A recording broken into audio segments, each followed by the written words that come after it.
हमारे दैनिक जीवन में होने वाले रोज़मर्रा के कामकाज में कुछ कामकाज ऐसे हैं जिन्हें करते समय हमें थोड़ी सावधानी रखनी चाहिए। दैनिक जीवन के उन कार्यों को यदि हम सही तरीके से करते हैं तो हमारे घर की सुख, शांति और समृद्धि बनी रहती है। ये बहुत छोटी छोटी बातें हैं, तो चलिए जानते हैं उन बातों के बारे में। हमारे घर का प्रवेश द्वार हमारे घर का सबसे महत्वपूर्ण हिस्सा होता है, जिसे कभी भी पैर से खोलना या बंद नहीं करना चाहिए। घर के दरवाजे पर ज़्यादा देर बिल्कुल भी खड़े ना रहें। दरवाजे के ऊपर खड़े होकर पैसे का लेन देन बिल्कुल भी ना करें।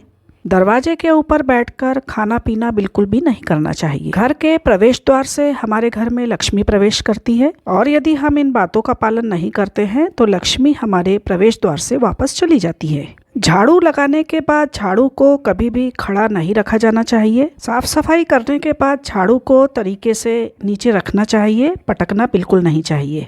झाड़ू और पोछे का काम सूर्यास्त के बाद कभी भी ना करें। सूर्यास्त के समय लक्ष्मी घर में विराजमान होती है और यदि हम सूर्यास्त के बाद घर की साफ सफाई करते हैं तो लक्ष्मी घर के बाहर चली जाती है।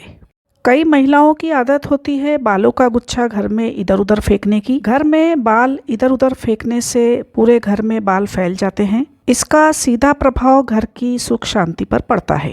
आज की भागदौड़ की जिंदगी में समय अभाव के कारण महिलाएं गुथा हुआ आटा फ्रिज में रख देती हैं। गुथा हुआ आटा एक पिंड की तरह काम करता है और यदि हम इसे फ्रिज में रखते हैं तो हमारे पूर्वज नाराज हो जाते हैं।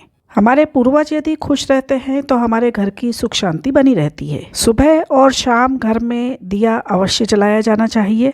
महिलाएं दैनिक क्रिया में इतनी व्यस्त हो जाती हैं कि कई बार दिया जलाना भूल जाती हैं। सुबह और शाम समय पर दीपक प्रज्वलित करने से घर में सकारात्मक ऊर्जा का संचार होता है और घर की सुख समृद्धि बनी रहती है। खाना बनाने के पश्चात गैस चूल्हे को साफ करें और अपने पूरे किचन को साफ सुथरा रखें। जानकारी पसंद आई है तो लाइक ज़रूर करिए और चैनल पर पहली बार आए हैं तो प्लीज़ सब्सक्राइब करिए और आगे भी हमारे वीडियो इसी तरह देखते रहिए। वीडियो देखने के लिए बहुत बहुत धन्यवाद मेरी कलम से।